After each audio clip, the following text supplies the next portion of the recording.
First ever factory outlet, Chandanagar, Mukunda Jewelers, opening soon. No making charges.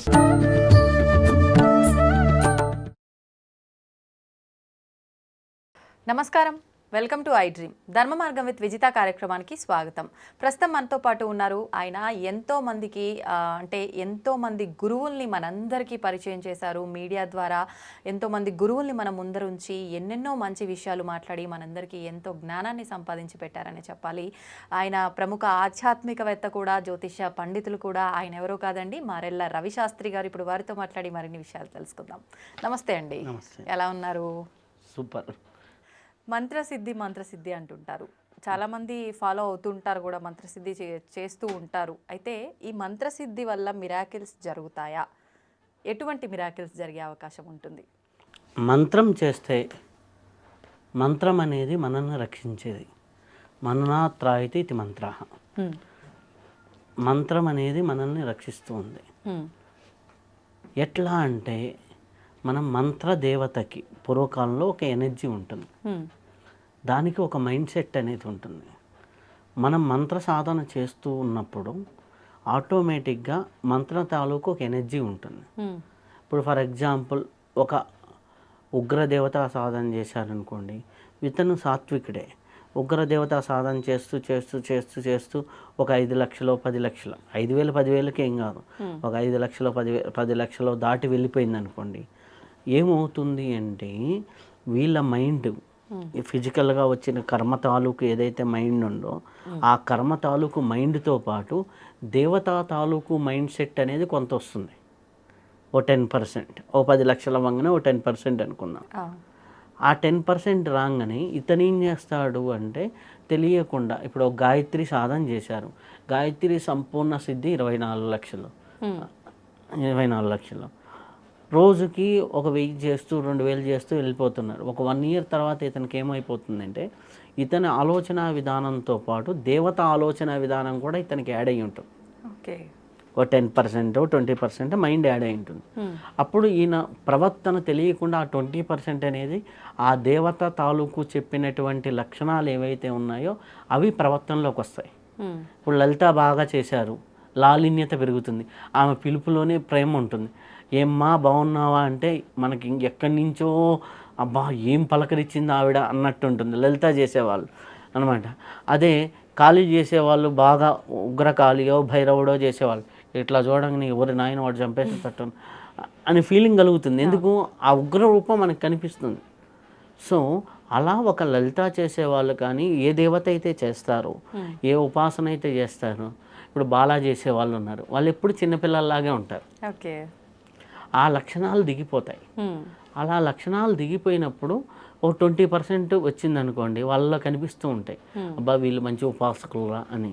అదే 30% అయింది, ఇంకా ఎక్కువ ప్రజెంట్ అది 50% అవుతుంది. అంటే వీళ్ళ కర్మ తాలూకు మైండ్ ఒక 50%, ఇది దేవతా తాలూకు మైండ్ ఒక 50% అవుతుంది. అప్పుడు ఈజ్ ఈక్వల్గా సగం దేవతలాగా సగం తన కర్మలతో అనుభవిస్తున్నట్టుగా ఉంటుంది.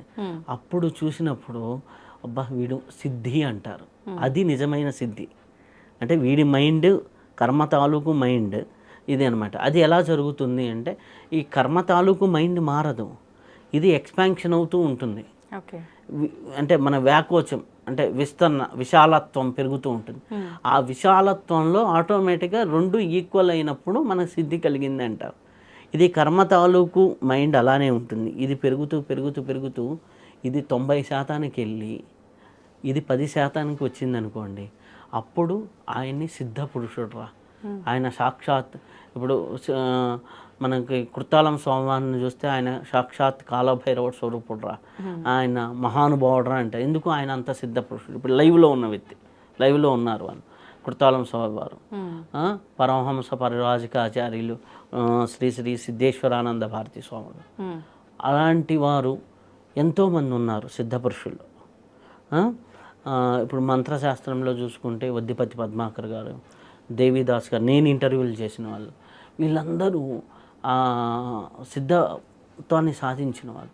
అలా ఆ సిద్ధత్వాన్ని సాధించినప్పుడు వారి యొక్క ఎనర్జీ కర్మ తాలూకు ఎనర్జీ కంటే 90% వాళ్ళు దేవతా లక్షణాలతో కనిపిస్తూ ఉంటారు కాబట్టి వాళ్ళు సాక్షాత్ దైవ స్వరూపులుగా ఉంటుంది. వాళ్ళకు కూడా కర్మ ఉంటుంది, వాళ్ళకు కూడా కర్మ తాలూకు కొన్ని ఇబ్బందులు ఉంటాయి. కానీ ఇది అనమాట, ఇది ఎప్పుడైతే ఇలా జరిగిందో ఆటోమేటిక్గా వాళ్ళ పనులు వాళ్ళ చేతుల్లో ఉండవు, ఆటోమేటిక్గా ఆ ఎనర్జీ జరిపించుకుంటూ పోతుంది. ఇప్పుడు మనకు ఒక సామాన్యుడు ఒక గుడి కట్టాలి అనే సంకల్పం పెట్టినప్పుడు ఆ గుడికి పెట్టి కొంత వాడికి అదే ధ్యాసలో ఉండి ఒక 3-4 ఏళ్ళు ఉన్నప్పుడు ఏమవుతుంది, ఆ దైవం తాలూకు ఎనర్జీస్ వాళ్ళలోకి వచ్చేసి వాళ్ళు అక్కడ కూర్చొని ఉంటాడు. ఈయన ఇంత పెద్ద గుడి కట్టిందని మనం ఆ వ్యక్తులను చూసినప్పుడు షాక్ అవుతాం. అవును, ఓకే, ఎందుకు అతను కాదు, అతని వెనక ఉన్న ఎనర్జీ నడిపించింది. అలా మనం ఏ దేవతా మంత్రాన్నైతే సాధన చేస్తూ ఉంటామో దాని తాలూకు ఫలితాలు వస్తాయి. మీకు ఒక ఎగ్జాంపుల్ చెప్తాను. నా దగ్గరికి ఒక చిన్న పాప వచ్చింది, ఒక 9 years పాప. ఆ పాప వచ్చేసి బ్లడ్ క్యాన్సర్తో సఫర్ అవుతూ ఉంటే ఆ పాప ఏంది ఫాదర్లీ రిలేషన్ తక్కువ, అంటే ఫాదర్తో రిలేషన్ తక్కువ. అంటే కొన్ని డిస్ట్రిబ్యూట్ కొన్ని ఇబ్బందుల వల్ల అనుకోండి, సింగిల్ పేరెంట్ గర్ల్, అంటే ఫాదర్ ఉన్నారు తెలుసు, ఫాదర్ ఎందుకు దూరం అయ్యాడు అనేది అమ్మాయికి వచ్చిన ఆరాటం ఎక్కువగా ఉంది. అది ఎక్కువగా ఇబ్బంది పడుతూ లోపల కుమిలిపోవటం వల్ల అమ్మాయికి బ్లడ్ క్యాన్సర్ జెనెటికల్గా వచ్చింది. ఓకే, అంటే మనకి జాతకం ప్రకారం ఫాదర్లీ కనెక్షన్ తక్కువ అవటం వల్ల ఆటోమేటిక్గా సన్ ఎనర్జీ తక్కువ ఉంటాడు. సన్ ఎనర్జీ తక్కువ ఉంటే ఆటోమేటిక్గా బ్లడ్ మీద ఇన్ఫ్లుయెన్స్ పడుతుంది. అది ఏ రకంగా అయినా పడవచ్చు, అది క్యాన్సర్గా పడవచ్చు, బీపీగా పడవచ్చు, ఎలాగైనా పడవచ్చు. సో ఆ అమ్మాయి క్యాన్సర్గా పడింది. సో అక్కడ తగ్గిన గ్రహం ఎవరు, మన తండ్రి అధిపతిగా మనం సూర్యుడిని చూస్తాం. సూర్యుడి ఎనర్జీ లేదు అమ్మాయికి. అప్పుడు నేను ఏమని చెప్పాను, ఆ అమ్మాయికి ఏ మంత్రం చెప్పలేను, ఏమీ చెప్పలేను. నీ సూర్యుడు నీ ఫ్రెండ్ అమ్మా, సూర్యుడితో సూర్యుడు నాకు ఎనర్జీ ఇవ్వు, సూర్యుడు నాకు నువ్వు నా ఫ్రెండు కదా, నా ఆరోగ్యం తగ్గించు అని ఇట్లా జనరల్గా మెడిటేషన్ అఫర్మేషన్స్ లాగా కొన్ని అఫర్మేషన్ చెప్పా.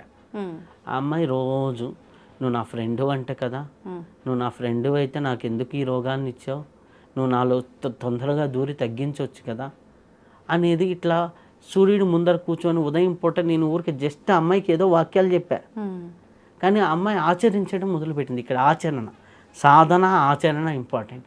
ఆ అమ్మాయి చేయటం మొదలుపెట్టిన తర్వాత ఓ 2-3 weeks తర్వాత క్యాన్సర్ టెస్ట్కి వెళ్తే సెల్ కణాలు పెరగటంలా రివర్స్ అవ్వడం మొదలుపెట్టింది. రివర్స్ అవ్వడం మొదలుపెట్టింది. అలా రివర్స్ అయ్యి అమ్మాయికి ఒకనొక లెవెల్కి క్యాన్సర్ ఉంది బాడీలో, క్యాన్సర్ ఆగిపోయింది, పెరగటంలా తగ్గటంలా, అంటే పూర్తిగా పోలా, బ్యాలెన్స్డ్గా ఉంది.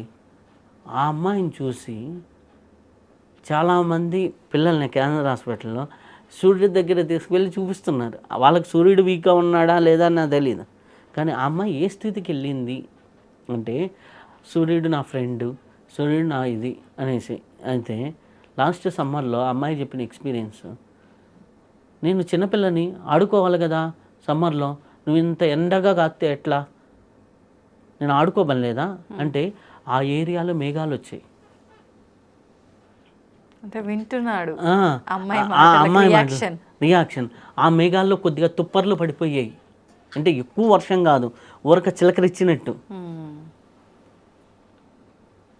అంటే ఇది నేను ఎక్కడ చూశాను అంటే మాస్టర్ ఈకే గారు, మాస్టర్ సివివి గారు వాళ్ళు నడిచెళ్తుంటే పైన మేఘాలు వచ్చాయి, వాళ్ళ పాదాలకి చెప్పులు లేకుండా నడుస్తున్నా అని విన్నా.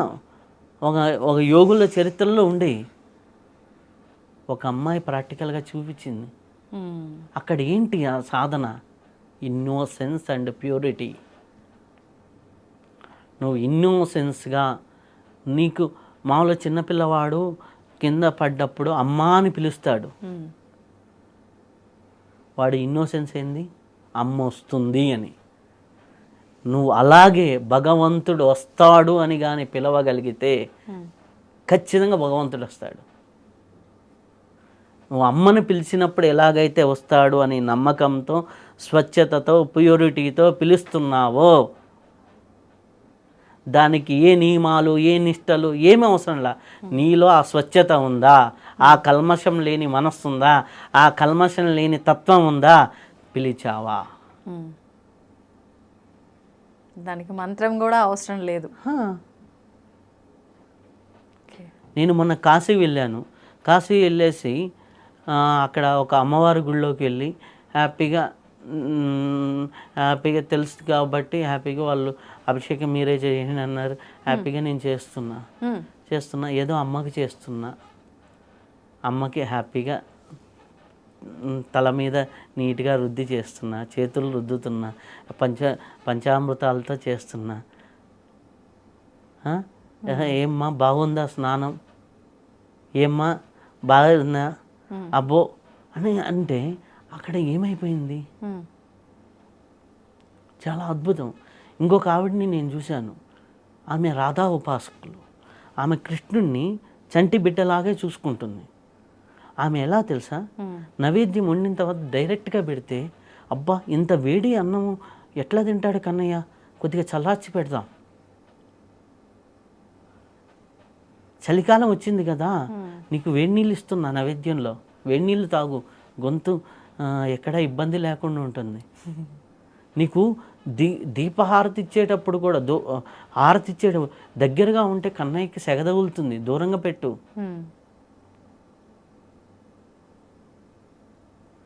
నైవేద్యం పెట్టేటప్పుడు మంచినీళ్ళు పెట్టావా లేదా? 7 అయింది, కన్నయ్యకి పాలు పెట్టకపోతే ఎట్లా నైవేద్యానికి? 12 అయింది, భోజనం పెట్టాలి కదా, పూజ అయిందా కాలేదా అనవసరం ఆమెకి. ఒక మనిషితో ఎలా ఉంటామో ఇంట్లో ఉన్న వాళ్ళతో అలానే ఉంటుంది. ఆమె చెప్పిన ఒక ఎక్స్పీరియన్స్, ఆమె 70 years బాత్రూంలో జారి పడబోతే ఎవరో వెనకొచ్చి ఇట్లా చేయబెట్టినట్టు అనిపించింది. ఎవరు లిటరల్లీ ఇట్లా చేయబెట్టినట్టు అనిపించింది. లేచి నిలబడ్డ తర్వాత చేయలేదు వెనక. నాకు వెనక డోర్ ఉంది, తగిలితే గోడ తగలాలి అంతే. అంటే అక్కడ చూపించే నిశ్చల ప్రేమ, నిశ్చల ప్రేమ ఎలా ఉంటుందో, స్వచ్ఛమైన ప్రేమ అలా ఉంటే కన్నయ్య అని పిలిస్తే ఎందుకు పిలవదు? అది రాధాతత్వంలో చూస్తాం. రాధా అమ్మవారిని పూజించే వాళ్ళు ఎలా చూస్తారంటే ఎంత స్వచ్ఛమైన ప్రేమ. అక్కడ కృష్ణుడు ఉన్నాడు. కృష్ణుడికి చన్నీళ్ళు అభిషేకం ఏంటి? కొద్దిగా వేడి నీళ్ళు చేద్దాం. అబ్బా మరీ వేడిగా ఉన్నాయా లేదా? కుంకుడుకాయ పెట్టాలా లేదా? అభిషేకం చేయాలా లేదా? ఎన్ని నీళ్ళు ఎక్కువ నీళ్ళు అందరం పోస్తే జలుబు చేస్తుందేమో కన్నయ్యకి. పూలు వేసేటప్పుడు కూడా గట్టిగా పూలతో కొడితే కన్నయ్యకి దెబ్బ తగులుతుంది. పాదాల దగ్గర వేయండి. ఎక్కువ పూలు వేసేస్తే ఆయనకి వేడి తగులుతుంది. పూలు పక్కగా జరపండి. అక్కడ కన్నయ్య ఉన్నాడా లేదా? ఉన్నాడు కాబట్టి అలా చేస్తుంది ఆమె భావన ప్రకారంగా. ఆ ఉన్నాడు అంటే ఉన్నది. యద్భావం తద్భవతి అన్నారు. యత్ కర్మ తద్భవతి అనలా, యత్ చేష్ట తద్భవతి అనలా. నేను 1,00,000 పూలతో చేస్తాను దేవుడు ఎక్కువ మెచ్చుతాడు అనలా. ఒక్క పువ్వు అయినా నేనున్నాను అనే భావంతో పెడుతున్నావా? ఒక్క పువ్వు అయినా ఇది నాకు అర్పిస్తున్నానని పెడుతున్నావా? మనం దేవుడికి నైవేద్యం ఇస్తాం. భగవంతుడికే నివేదన ఇవ్వగలిగిన వాడికి వీడికి ఆహార కొలత ఉంటుందా? భగవంతుడికే అన్నం పెట్టగలిగిన వాడికి వీడికి ఉంటుందా? అందుకోసం నివేదన ఇవ్వాలి. నువ్వు భగవంతుడికి ప్రాణాయస్వ అపానాయస్వ అంటున్నావంటే, పంచ ప్రాణాలతో నువ్వు నివేదన ఇస్తున్నావు అంటే పంచతత్వాలు నీలో వృద్ధి చేసుకుంటున్నావు. ప్రకృతిలో పంచతత్వాలు వృద్ధి చేపిస్తున్నావు. శివుడి మీద నీళ్ళు పోస్తున్నప్పుడు శివుడికి మనం ఏదో అభిషేకం చేస్తున్నాం కాదు. శివ అంటే భూమండలంలో ఉన్న ఉష్ణతత్వాన్ని తగ్గిస్తున్నానని భావనతో శివుడి మీద నీళ్ళు పోయాలి.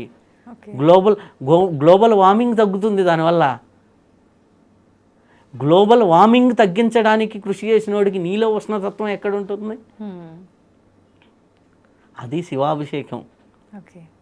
అంత ప్రేమగా చేస్తున్నామా? ఎక్కడికి వెళ్ళినా విఐపి టికెట్స్, లేకపోతే లగ్జరీగా వెళ్తున్నాం, నేను శివుడికి అభిషేకం చేశాను, లేకపోతే నేను పూజ చేశాను. ఎవరు పూజ చేయాలి? ఆ పువ్వే లేకపోతే నువ్వెక్కడి నుంచి పూజ చేసావు? పువ్వును సృష్టించింది భగవంతుడే, నిన్ను సృష్టించింది భగవంతుడే, నీకు కుటుంబాన్ని ఇచ్చింది భగవంతుడే, నీ చుట్టూ ఉన్న ఎన్విరాన్మెంట్ని ఇచ్చింది భగవంతుడే. కాబట్టి ఆ భగవత్ తత్వాన్ని నీలో నింపుకోవడానికి మంత్రమని, ధ్యానమని, యోగమని ఇన్ని రకాలుగా చెప్పారు తప్పితే నువ్వు నిష్కల్మషంగా భగవంతుడు ఉన్నాడు అని నిలపగలిగితే ఉన్నాడు, అన్నీ పొందొచ్చు, అన్నీ సాధించవచ్చు. ఆ నిష్కల్మషత, స్వచ్ఛత, శ్రద్ధ, విశ్వాసం ఇవన్నీ చిన్నపిల్లవాడికి ఉంటాయి. అమ్మ అని పిలిస్తే పలుకుతుందమ్మ. అదేవిధంగా దైవాన్ని కూడా పిలవగలిగితే అదే స్వచ్ఛత ఎదిగే కొద్దీ తగ్గుతుంది. ఆ స్వచ్ఛత క్వాలిటీస్ ఉంటే పిలిస్తే ఆటోమేటిక్గా భగవంతుడు వస్తాడు. అద్భుతం, నిజంగా చాలా బాగుంది మీరు చెప్పిన విధానం కూడా. అంటే కన్నయ్య విషయంలో తను చేసిన బిహేవియర్ అదంతా కూడా అంటే మనం ఉండాల్సింది నిజంగా ఎంత భక్తితో చేస్తున్నాము అనేదే చూసుకోవాలి తప్ప ఎంత ఆడంబరంగా చేస్తున్నాము అనేది కాదు. ఎవరికైనా సరే, అది వయసులో పెద్దవాళ్ళైనా చిన్నవాళ్ళైనా, చిన్న పిల్లల మనస్తత్వంతో చేస్తే అదే కల్మషం లేని భక్తి, కల్మషం లేని సేవ ఆయనకి. అంతే. చక్కటి మాటలు. ఆ స్థితి వస్తే నీకు సిద్ధి వస్తుంది. సిద్ధి వస్తే ఎప్పుడు నువ్వు దేవుడు నీ దగ్గర ఉంటాడు. అవును, దేవుణ్ణి ఇంకప్పుడు నీ జీవితంలో ఇంకేమీ లేదు. నువ్వు చేస్తే కర్మ, భగవంతుడు చేస్తే లీల. అవును. కర్మలో నువ్వు ఉంటే ఇది నాకు కావాలి అనే కర్తృత్వ భావంతో నువ్వు చేస్తే కర్మ. కర్తృత్వం లేకుండా ఇది నా చేత భగవంతుడు చేయిస్తున్నాడు, అది లీలా వినోదం అయిపోయింది. అందుకని కృష్ణుడు చేశాడను, కృష్ణుడు లీల చేశాడు అంటాం. మనిషి చేశాడు అంటే మనిషికి ఆ కర్మ వర్తించింది. కర్మ దాటి లీలగా నువ్వు జీవించగలిగినప్పుడు కర్మాతీతుడిగా నువ్వు ఉంటావు. అది కర్మ అనే పెద్ద సబ్జెక్టులే కానీ మళ్ళీ ఓకే. కాకపోతే భగవంతుని ఆరాధన ప్రేమతో చేస్తే చాలా అద్భుతం. రవి గారు, మీతో మాట్లాడినప్పుడు ఇందాక మెడిటేషన్ గురించి డిస్కస్ చేసినప్పుడు నాకు ఒక విషయం అర్థమైంది. అంటే మెడిటేషన్ చేయడం వల్ల లాభాలు ఉంటాయని ప్రతి ఒక్కరూ చెప్తారు, కానీ మీ మాటల్లో నాకు మెడిటేషన్ వల్ల నష్టాలు కూడా ఉన్నాయన్న విషయం అర్థమైంది. ఏంటి, నిజంగా మెడిటేషన్ వల్ల ఎన్నో లాభాలు ఉన్నాయని డాక్టర్లు చెప్తున్నారు, ప్రతి ఒక్కరూ చెప్తున్నారు. మరి నష్టాలు ఏంటంటే ఇంకంత మంచి చేస్తుంది అన్నప్పుడు నష్టం ఎలా ఉంటుంది? ఏంటా నష్టం అసలు నిజంగా? మెడిటేషన్ వల్ల లాభాలు ఉంటాయనేది 100% కరెక్ట్. అవును. ₹1 అచ్చు ఎంత ఉంటుందో బొమ్మ కూడా అంతే ఉంటుంది. అంటే మెడిటేషన్ ఎవరికి నష్టం చేస్తుంది అంటే 90% మందికి మేలే చేస్తుంది. 10% మందికి ఎట్లా చేస్తుంది అంటే ప్రాక్టికల్గా నా దగ్గరకు వచ్చే వాళ్ళు ఉంటారు కదా. ఇప్పుడు బాగా ఎక్కువ మెడిటేషన్ చేశారనుకోండి, మెడిటేషన్ అంతా కూడా ఊర్ధ్వరేతస ప్రక్రియ. అంటే మూలాధారంలో ఉన్న శక్తి స్వాధిష్టాన మణిపూరక అనాహత విశుద్ధి ఆజ్ఞా సహస్రారం వైపుగా ఇక్కడ ఉన్న శక్తి పైకి ట్రావెల్ అవుతూ ఉంటుంది. అయితే ఇక్కడ ఏం జరుగుతుంది అంటే బాగా మెడిటేషన్ చేసేవాళ్ళు ఏ ప్రక్రియలో చేసినా కానీ వాళ్ళు బాగా చేస్తుంటే సహస్రారం యాక్టివేట్ అవుతూ ఉంటుంది. వాళ్ళకి ఎనర్జీ కింద నుంచి పైకి వెళ్ళాలనే కాన్సెప్ట్లోనే ఉంటారు. అప్పుడు పైకి వెళ్ళే కొద్దీ పై చక్రాలన్నీ బాగా యాక్టివేట్ అవుతాయి. సహస్రారం యాక్టివేట్ అవ్వగానే వాళ్ళకంతా లోకమంతా అబ్బా అద్భుతంగా కనిపిస్తుంది, ప్రతి ఒక్కడు శాంతి స్వరూపుడిలాగా కనిపిస్తాడు. ఆజ్ఞ యాక్టివేట్ అవ్వడం అంతా వాళ్ళ విజన్ వాళ్ళంతా కూడా అంతా ప్రశాంతంగా అంతా ఉంటుంది. విశుద్ధి యాక్టివేట్ అయిన గుడ్ కమ్యూనికేషన్, మంచి మాటలు, మంచి ఇది మాట్లాడుతూ ఉంటారు. అనాహతం ఓపెన్ అవ్వగానే అంతా ప్రేమ, అంతా ఈక్వాలిటీ, అందరూ నా వాళ్ళే, నా కూతురు ఎంతో పక్కన వాళ్ళ కూతురు అంతే, ఈ ప్రేమలు వచ్చేస్తాయి. మణిపూరకం దగ్గరికి వచ్చేసరికి ఏమవుతుందంటే ఈ హయ్యర్ చక్రాస్ యాక్టివేట్ అయినప్పుడు ఈ లోయర్ చక్రాస్లో ఎనర్జీ తగ్గిపోతూ ఉంటుంది. నీకు మణిపూరకం నువ్వు జాబ్ చేసే దాంట్లో పవర్ అంటే నువ్వు మనీలాగా ఎలగటం అంటే నీకు రికగ్నిషన్ పార్ట్ తగ్గిపోతూ ఉంటుంది. జాబ్లో గుర్తించడం, స్వాధిష్టానం, నీ స్వ అభిమానం, అహంకారం అంటే నాది నేను ఇది అని చెప్పుకునే తత్వం తగ్గిపోతూ ఉంటుంది. ఐడెంటిటీ కోల్పోతూ ఉంటారు క్రమేపీ అన్నమాట. మూలాధారం ఎప్పుడైతే డల్ అయిందో పని చేసే తత్వం ఉంటుంది. మీరు మెడిటేషన్ చేసే వాళ్ళలో 90 మంది ఒక 2 గంటలు గంట రోజు చేస్తున్న వాళ్ళకి ఏ ప్రాబ్లం ఉండదు. ఈ గంట మించి గంటలు కూర్చుంటున్న వాళ్ళకి ఈ హయ్యర్ చక్రాస్ బాగా యాక్టివేట్ అవుతాయి. లోయర్ చక్రాస్లో ఏమవుతుంది, ఎనర్జీ తగ్గిపోతుంది. అప్పుడు ఏమవుతుంది, వాళ్ళు మూలాధారం బాగుంటే నాది అనేది చూస్తాం, స్వాధిష్టానం నా కుటుంబం, మణిపూరకం నా సమాజం, నాది నా కుటుంబం నాది అనే బాధ్యత ఏదైతే ఉంటుందో నా బాధ్యత నేను తీర్చుకోవాలి, నా భార్య పిల్లలు నా బాధ్యత, నా ఉండేటటువంటి పరిసరాలు నా బాధ్యత. ఈ బాధ్యత తత్వం కోల్పోయి ప్రేమతత్వంలోకి వచ్చేస్తారు. ఓకే, నేను జాబ్ చేసి బాగా సంపాదించాలి, బాగా ఇది చెయ్యాలి అనేది. ఎప్పుడెప్పుడు కాశీకి వెళ్ళిపోదామా, ఎప్పుడెప్పుడు సన్యాసం తీసేసుకుందామా, ఎన్ని రోజుల్లో ఈ కుటుంబ బాధలు, ఈ బాధ్యత, ఈ భార్యని ఎన్ని రోజులు భరాయించాలి, లేకపోతే భార్య వైరాగ్య స్థితి ఎక్కువైపోతుంది. అంటే ఈ కింద ఈ చక్రాలు వైభోగం, కింద చక్రాలు వైభోగం, పై చక్రాలు అంటే వైరాగ్యం. ఓకే, నాకు మొన్న ఒక అమ్మాయి వచ్చింది, ఆ అమ్మాయి అరౌండ్ 36-35, ఇద్దరు పిల్లలు, హ్యాపీ మ్యారేజ్. ఈ అమ్మాయి మెడిటేషన్లో బాగా చేసేస్తుంది. ఈ అమ్మాయికి సహజ వైరాగ్యం వచ్చేసింది. సంసారం ఏంటి, ఈ అమ్మాయి ఎంతసేపటికి ఏ గుడికి వెళ్దాం, భర్త ఏంటి ఆయన 36లో ఉన్నాడు, ఈ సినిమాకి తీసుకెళ్దాం భార్యని, లేకపోతే ఏదో పిక్నిక్కి తీసుకెళ్దాం, ఆయన ఏది తక్కువగా ఆయన ఉన్నాడు, ఈమెకేంది వైరాగ్యం అనమాట. ఏమవుతుంది అక్కడ ఫ్యామిలీలో డిస్టర్బెన్సెస్ వస్తాయి.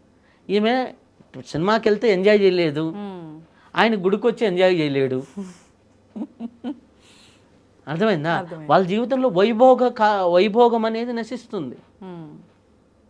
ఎప్పుడైతే మూలాధారం ఉందో ఫిజికల్ ఫిట్నెస్ మీద ఇంట్రెస్ట్ ఉండదు, వీక్ అవ్వటం వల్ల. స్వాధిష్టానం ఉందో ఎప్పుడైతే బెడ్రూమ్, సెక్సువాలిటీ, రొమాంటిక్ వీటి మీద ఇంట్రెస్ట్ కోల్పోతారు.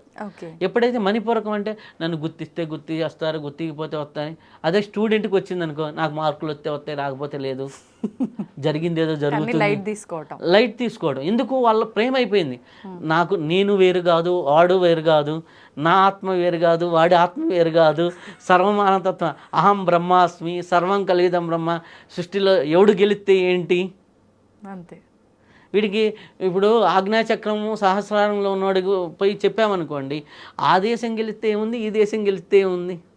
అవును, అంటే ఏది కూడా వాళ్ళని ప్రభావితం చేయలేని స్థితికి వెళ్ళిపోతారు. కానీ అది ఒక యోగికి మంచిది. అవును అవును, ఒక సంసారికి ఎక్కువ ధ్యానం చేస్తున్నప్పుడు ఏమవుతుందంటే వీళ్ళకి సూర్యనాడి తత్వం పెరిగిపోతుంది, ఒంట్లో హీట్ పెరిగిపోతుంది. ఎప్పుడైతే హీట్ తత్వం పెరిగి హయ్యర్ చక్రాస్ ఎప్పుడైతే పెరిగిందో లోయర్ చక్రాస్లో ఉన్న తత్వాలు కోల్పోతాయి. ఎప్పుడైతే మణిపూరకం పనిచేయడం అయిపోయిందో జఠరాగ్ని తగ్గిపోతుంది. జఠరాగ్ని ఎప్పుడైతే తగ్గిపోయిందో ఆకలిగిపోతే వీళ్ళు తినటం మానేస్తారు.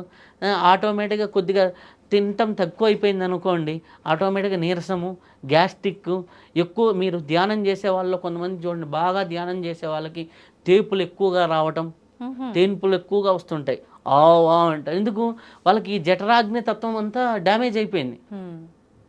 వాళ్ళకి ఉన్న సుషుమ్నాడో సూర్యనాడో బాగా పనిచేస్తుంది, చంద్రనాడి పనిచేయటంలా. ఇప్పుడు ఎట్లా ఉంది అంటే ఇంట్లో తాగే నీళ్ళు హాట్ వాటర్, వేడి నీళ్ళు ఇచ్చి, స్నానం చేసే నీళ్ళు వేడి నీళ్ళు ఇచ్చి, అన్నిటికీ వేడి నీళ్ళు ఇచ్చామనుకోండి ఎంత ఇబ్బందిగా ఉంటుంది. చాలా. తాగడానికి చల్లనీళ్ళు వాడాలి, స్నానం చేయడానికి వేడి నీళ్ళు వాడాలి, అన్నిటికీ మసలే నీళ్ళు ఇస్తే ఇబ్బంది ఉంటుంది. మీకు బాగా సమ్మర్లో మీకు రూమ్లో హీటర్ ఆన్ చేస్తే సమ్మరు హీటరు, అప్పుడు ఏమవుతుంది, ఒంట్లో ఉన్నటువంటి జలతత్వం అనేది కోల్పోతుంది. ఎప్పుడైతే జలతత్వం కోల్పోయిందో భూతత్వం మీద జలం కోల్పోతే ఏమవుతుంది, ఎడారి అవుతుంది. పచ్చికకి ఎప్పుడైతే ఎడారి తత్వం అనేది వీళ్ళలో వస్తుంది, వాడికి ఎక్కడున్నా ఒకటే, ఏ రోడ్డు పక్కనైనా పండుకుంటా, ఏదైనా ఒకటే అనే తత్వం అనేది వస్తుంది. అది సహజంగా 60sలో వస్తే చాలా మంచిది, 20s 30sలో వస్తే డేంజర్. అవును, అంటే మనకి మీరు వివేకానందుడు కూడా అడిగితే ధ్యానం చేసే యోగుల కన్నా నాకు ఫుట్బాల్ ఆడే ప్లేయర్స్ కావాలంటాడు. ఎందుకు అంటే ధ్యానం చేసేది చాలా గొప్ప విషయం, చాలా గొప్పది. ఆ వైరాగ్య స్థితి రావడం కోసమే అందరు చేసేది. ఆ వైరాగ్య స్థితి ఎవడికి రావాలి? ఒక పెళ్ళైన అమ్మాయి ఉంటుంది. మొన్న నాకు దాని దగ్గరకు ఒక అమ్మాయి వచ్చింది. ఆ అమ్మాయి నిన్న నైటే వచ్చింది. ఆ అమ్మాయికి ఎంత 21. ఓకే. ఆ అమ్మాయి 6th క్లాస్ నుంచి మెడిటేషన్ చేస్తుంది. ఆ అమ్మాయి అడిగిన డౌట్ ఏందో చెప్పంటారా, నేను పెళ్లి చేసుకోవడం అవసరమా? ఆ అమ్మాయి ఎట్లా ఉందంటే మంచి ఫైనాన్షియల్గా గుడ్ ఫ్యామిలీ వాళ్ళు, చాలా సింపుల్ డ్రెస్, వాళ్ళ అమ్మలు కొనిస్తానన్నా ఈమె వేసుకోదు, చాలా సింపుల్ డ్రెస్. అంటే వాళ్ళ ఇంట్లో ఉండే పనమ్మాయి ఈమె కంటే బెటర్గా ఉంటుంది లుక్ వైజ్. ఎందుకు? లోయర్ చక్రాసులో సెత్తిపోయింది. అప్పుడు ఏమైపోయింది? ఆ అమ్మాయి నేను చూపించుకోవాలి, నా బ్యూటీ, నా అనేది పోయింది కదా, మూలాధారం నేను అనే తత్వం పోయింది కదా. నా కొద్దిగా బ్యూటీ పార్లర్కి వెళ్ళాలని కానీ, ఆ ఏజ్ అమ్మాయిలకు ఉండే నా డ్రెస్ నీట్గా ఉండాలని కానీ, ఏదో ఒక డ్రెస్ ఏదైతే ఉంది వస్త్రం ఉండాలి కాబట్టి అంటుంది అనమాట. చాలా న్యాచురల్గా, ఎక్కువ ఖర్చు మనం చేయటం మన ధర్మ విరుద్ధమేమో. ఆ అమ్మాయి మాట్లాడేది, ఒక 600 పెట్టి కొనుక్కుంటే లోకంలో అందరూ 600 పెట్టి కొనుక్కోవడం లేదు కదా. గాంధీ తాత చూడండి ఏం చేశాడు. వాళ్ళ నాన్న పెద్ద బిజినెస్ పర్సన్, కాంట్రాక్టర్. అర్థమైందా? వాళ్ళ అమ్మ ఖాళీగా ఉండి చిన్నప్పటి నుంచి మెడిటేషన్ తీసుకెళ్ళింది. అయ్యో. ఆ అమ్మాయి ఏంటి మళ్ళీ MBA చదువుతుంది. ఇప్పుడు MBA చదువుతుంది. లండన్ నుంచి ఆన్లైన్ కోర్స్ చేస్తుంది. ఇంగ్లీష్ కమ్యూనికేషన్ ఉంది. ఆ అమ్మాయి లాగా తెలివిలో ఆ అమ్మాయి జీనియస్. కానీ ఇవన్నీ బాగున్నాయి, జీనియస్, బ్రెయిన్ అన్నీ బాగున్నాయి. ఫిజికల్లో నాకు అది కావాలి అనేది లేదు. మరి ఇప్పుడు మెడిటేషన్ మనకి ఇంపార్టెంటే. ఇలాంటి ప్రాబ్లమ్స్ రాకుండా బ్యాలెన్స్ చేయాలి అని అంటే మెడిటేషన్ చేసే విధానం ఏమైనా మార్చాలంటారా? ఇప్పుడు విధానం అని కాదు, అక్కడ ఏంటి అంటే చాలా మందికి గురువులు అందుబాటులో లేకపోవడం. అంటే సహజంగా రోజుకు ఒక 20 నిమిషాలు, హాఫ్ అన్ అవర్ చేస్తే చాలా మంచిది. ఎక్కువసేపు చేసినప్పుడు వాళ్ళకి ఇంట్రెస్ట్ పెరిగిపోతుంది. ఓన్లీ విశ్వశక్తి మీదే పనిచేస్తారు వాళ్ళు, యూనివర్సల్ ఎనర్జీ మీద. కుండల్ని అనేది నీలో ఉంటుంది, అది కూడా యాక్టివేట్ చేసుకోవాలనేది ఉండదు. విశ్వశక్తి అంటే పురుషశక్తి, అంటే శివగా మనం చూస్తాం. కుండల్ని అంటే అమ్మవారుగా చూస్తాం. అమ్మవారు లేని కేవలం శివతత్వం అంటే ఏంటి?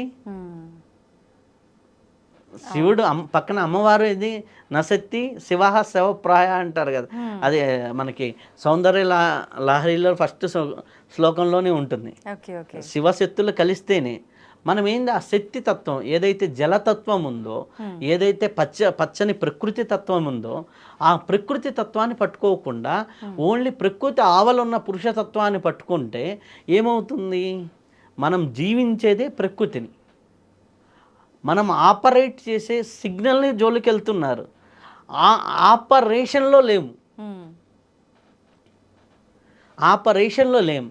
మనలో ప్రకృతిలో మనం ఉండాలి.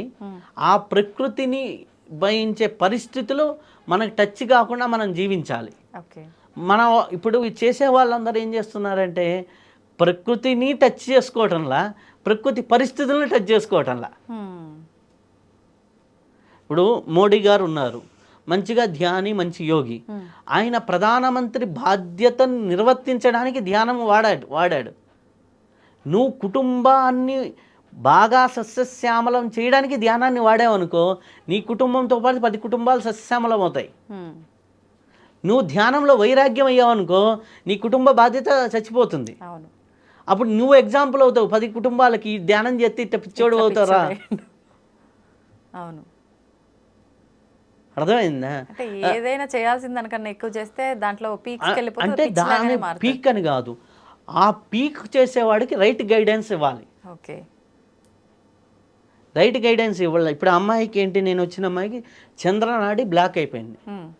ఆ అమ్మాయికి ఏంటి, చంద్రశ్వాసని చేయమని, లెఫ్ట్ నాస్టల్ బ్రీతింగ్ చేయమని ఆ అమ్మాయి పరిస్థితిని చూసి నేను గైడ్ చేశాను. అప్పుడు నార్మల్ అవుతుందా అలా చేయడం? వితిన్ 5 to 10 days తర్వాత ఆ అమ్మాయి ఆటోమేటిక్గా డ్రెస్సింగ్ మారుతుంది, ఆ అమ్మాయి ఫేస్లో గ్లో మారుతుంది, ఆటోమేటిక్గా తత్వం మారిపోతుంది. చంద్రతత్వాన్ని వదిలేస్తున్నారు. ఓన్లీ ధ్యానంలో సూర్యతత్వాన్ని పెంచుకొని యాక్టివేట్ చేశారనుకోండి, సూర్యుడు అగ్ని ఉంటే హ్యాపీగా బాగుంటుంది. ఆ అగ్ని కూడా ఎట్లా ఉండాలి? మార్నింగ్ సన్లైట్ లాగా ఉండాలి, ఈవినింగ్ సన్లైట్ లాగా ఉండాలి, అది ఎంజాయ్ చేసేలాగా ఉండాలి. అది మిట్ట మధ్యాహ్నం ఎండలాగా చేసుకుంటున్నారు కొంతమంది. దానివల్ల ఏమైపోతుంది అంటే వీళ్ళకి ఈ కుటుంబంలో స్థిరంగా ఉండలేకపోతున్నారు. అట్లా వెళ్ళి వైరాగ్యంలో సన్యాసంలో స్థిరంగా, ఎందుకంటే వీళ్ళు కోరికలను జయించి వెళ్ళటంలా, అక్కడికి కోరికలను తప్పించుకోవడానికి వెళ్తున్నారు. మోహాన్ని జయించి వెళ్ళిన వాడికి మళ్ళీ ఎప్పుడు మోహం మీద ప్రీతి కలగదు. అవును, మోహాన్ని జయించి వెళ్ళటంలా మోహాన్ని బాధను భరించలేక వెళ్తున్నారు. ఇప్పుడు మీకు చాలామంది గుళ్ళ దగ్గరికి వెళ్ళినప్పుడు కొంతమంది సన్యాసుల్లాగా వాళ్ళు మంచిగా చదువుకున్నారు, ఎందుకు ఇట్లా వచ్చి మన కుంభమేళలో కూడా ఉన్నారు కదా, వాళ్ళు ఎందుకు అంటే వాళ్ళు ధ్యానం చేసి ఈ సూర్యతత్వాన్ని యాక్టివేట్ చేసుకోవటం వల్ల, ఒకటే యాక్టివేట్ అవటం వల్ల వీళ్ళకి సహజ వైరాగ్యం కలిగింది. చిన్న వయసులో వెళ్ళిపోయారు వాళ్ళు. ఉద్యోగం అన్నా ఇవి కానీ ఉపయోగించుకోవటంలా. ఇప్పుడు అదే మనకి నీమ్ కరోలి బాబా అన్నారు. నీమ్ కరోలి బాబా దగ్గరికి మన యాపిల్ కంప్యూటర్ అధినేత వచ్చారు. ఆయన ఏం చేశారు, నేను ఎట్లా యోగత్వం ఏంటంటే ఆయన ఏం చేశారు, నీమ్ కలోరి బాబా ఉన్నట్టుండేసి ఒక యాపిల్ తీసుకొని కొరికి ఇచ్చాడు. అదే యాపిల్ కంపెనీ సింబల్. ఆ కొరికిన యాపిలే, నీమ్ కలోరి బాబా కొరికిన యాపిలే సింబల్. ఆయన ఏం చేశాడు, భౌతికత్వంలోకి యోగత్వాన్ని ఉపయోగించారు. దానివల్ల అవ్వాల్సిన సక్సెస్ కంటే 100 times ఎక్స్ట్రా సక్సెస్ అయ్యారు. ధ్యానాన్ని సక్సెస్ కావడానికి వాడుకోవాలి. ధ్యానాన్ని వైభోగాన్ని అనుభవించడం కోసం వాడుకోవాలి. ధ్యానాన్ని వైరాగ్య స్థితికి వెళ్ళడానికి కాదు. వైరాగ్యం నీలో ఉండాలి. సంసారంలో నువ్వు ఉండు, నీలో సంసారం ఉంచుకోకు. ఓకే. కానీ అది పోయేసి నేను సంసారంలో ఉండను, నాకు సంసారం అక్కర్లేదంటే ప్రకృతి. పూర్వకాలంలో యోగులు సాధన చేసిన వాళ్ళు చూడండి, సంసారంలో ఉండేవాళ్ళు, సంసారం కష్టాలు వాళ్ళు ఎక్కించుకునే వాళ్ళు కాదు. ఓకే. అలా మనం జీవించాలి అంటే మనకి ఈ నాడులు కానీ, మనకి 72,000 నాడులు, ఈ 72,000 నాడులుకి ఆ షట్చక్రాలు, సహస్ర స్థితి, ఇవి జంక్షన్ పాయింట్స్. ఈ జంక్షన్ పాయింట్లో ప్రతి పాయింట్లు ఎనర్జీ బ్యాలెన్సింగ్గా ఉందా, అన్నీ సవ్యంగానే జరుగుతున్నాయా, అపసవ్య స్థితిలో కొన్ని చక్రాలు వెళ్ళిపోతే వాళ్ళు వంకరలాగా మారిపోతారు. ఓకే. కింద చక్రాల్లో వైభోగానికి సంబంధించినవి, పై చక్రాలు వైరాగ్యానికి సంబంధించినవి. వైరాగ్యానికి ఎక్కువగా ప్రయారిటీ ఇస్తే ఈ వైభోగం తగ్గిపోతుంది. వైభోగం మూలాధారం తగ్గిపోయింది, శరీరం పట్ల మమకారం ఉండదు, స్వాధిష్టానం కుటుంబం పక్క మమకారం ఉండదు, చుట్టుపక్కల ఏం జరుగుతుందో మమకారం ఉండదు. మంచి ఇల్లు కట్టుకోవాలంటే మణిపూరకం బాగుండాలి, మంచి సంసారంలో బాగుండాలి, అందరితో జోవియల్గా మాట్లాడుతూ ఉండాలంటే స్వాధిష్టానం బాగుండాలి. హార్మోని అనేది హార్మోని అంటే అందరితో మింగిల్ అవ్వటం అనేది మన స్వాధిష్టాన చక్రం నుంచే జరుగుతుంది. మూలాధార చక్రం నుంచి ఏం జరుగుతుంది, ఈ శరీరము నిలబడాలి, నేను 100 ఏళ్ళు బతకాలి, నేను 120 ఏళ్ళు బతకాలి అనేసి. మీరు ఇంటర్వ్యూ చేశారు 110 సంవత్సరాలు సంత సదానంద. వారు ఎట్లా ఉంటారు, ఈ యోగత్వాన్ని వాళ్ళు సాధన చేసి వైరాగ్య స్థితిని వాళ్ళలో ఉంచుకొని సమాజంలో ఈ స్థితిని స్ప్రెడ్ చేయాలంటే మళ్ళీ భౌతికత్వంలోకి వస్తారు వాళ్ళు. ఓకే. ఆ స్థితి ఉండాలి. కానీ మన వల్ల ఏమన్నా ఒకే సైడ్ వెళ్ళిపోతున్నారు, దానివల్ల ఇబ్బందులు ఉంటాయి. దానికి రైట్ గురువు దగ్గరికి మీకు అట్లాంటి వస్తున్నప్పుడు ఆటోమేటిక్గా ఉంటాయి. దానివల్ల ఎక్కువ మంది ఏంటంటే, కొంతమంది బాగా ధ్యానం చేసే వాళ్ళు తెలియకుండా షివరింగ్ అవుతుంటారు. కొంతమందికి ఓవర్ బ్రీతింగ్ జరుగుతూ ఉంటుంది. లోయర్ చక్రాస్లో ఎనర్జీ తక్కువయ్యి హార్ట్కి ఎనర్జీ అందని వాళ్ళకి గుండె దడ ఎక్కువైపోతుంటుంది. కొంతమందికి విపరీతమైన తేపులు వస్తూ ఉంటాయి. కొంతమంది కొద్ది దూరం నడిస్తే బ్రీతింగ్ అని వచ్చేస్తుంటుంది. ఎందుకు, లోయర్ చక్రాల్లో మీకు శక్తి లేదు, ఫిజికల్ ఎనర్జీ లేదు. ఓకే. వాళ్ళకి ఏంటి, ఫ్యామిలీ లైఫ్ అన్నా ఇంట్రెస్ట్ ఉండదు. హస్బెండ్ వచ్చి భుజం మీద చేసాడు అనుకోండి, ఈమె ధ్యానం చేస్తూ ఉందనుకోండి, ఏదో 90 ఏళ్ళ బామ్మ మీద చేసినట్టు వాడికి అనిపిస్తుంటుంది. ఇట్లాంటి పరిస్థితులు కాదు, చేస్తే ఇద్దరు చేయండి, ఇద్దరు వైరాగ్యం తీసుకోండి, అది హ్యాపీ. కానీ ఎక్కువ అంటే నా దగ్గరికి వచ్చే వాళ్ళల్లో హస్బెండ్ ఎక్కువ ధ్యానం చేసి వైఫ్ని, అంటే ఇప్పుడు వీళ్ళు ఎక్కడో ధ్యానం చేస్తారు, ధ్యానం చేసేసి ఏం చేస్తారు, ఎవరో అడిగితే దానాలు చేస్తూ ఉంటారు. ఇక్కడ కుటుంబ అవసరాలు ఉంటాయి. అన్నిటికీ భగవంతుడు ఉన్నాడు కదా చూసుకుంటారు, అన్నిటికీ ఇది ఉంది కదా చూసుకుంటారు అనే కాన్సెప్ట్ ఉంటుంది. ఇవన్నీ కూడా ఏమవుతుంది, ఇటుపక్క బాధ్యత మిస్ అవుతూ ఉంటుంది. బాధ్యత ఉండాలి, ఆధ్యాత్మిక శ్రద్ధ ఉండాలి, బాధ్యత ఉండాలి. ఈ రెండింటిని బ్యాలెన్స్గా చేసుకున్నప్పుడే ఆధ్యాత్మికతను భౌతికతలో వాడుకోవాలి, భౌతిక జీవితంలో ఆధ్యాత్మికత ఉండాలి. ఈ రెండింటిని వాడుకున్నప్పుడే సమపాలల్లో ఒక రైల్వే ట్రాక్ లాగా వెళ్తున్నప్పుడే సక్సెస్ఫుల్ జీవితం అవుతుంది. తప్పితే ఇది ఓవర్ అయినా ప్రాబ్లమే, ఇది ఓవర్ అయినా ప్రాబ్లమే. ఈ భౌతికత ఎక్కువైతే స్వార్థపరుడవుతాడు, ఆధ్యాత్మికత ఎక్కువైతే వైరాగ్యం అవుతాడు. ఈ వైరాగ్యుల్ని డేంజర్ ఏంటంటే వీళ్ళ వల్ల ఈ స్వార్థ పనులు వీళ్ళని మంచి మాటలు చెప్పి వాడుకుంటారు. అవును, వీడికి నిస్వార్థం, తక్కువ పని చేస్తాడు, తక్కువ నమ్మేస్తాడు, భౌతిక మీద ఉండదు కాబట్టి స్వార్థ పనులకి చేతుల్లో బానిసలు అవుతారు యోగులు అనేవాళ్ళు.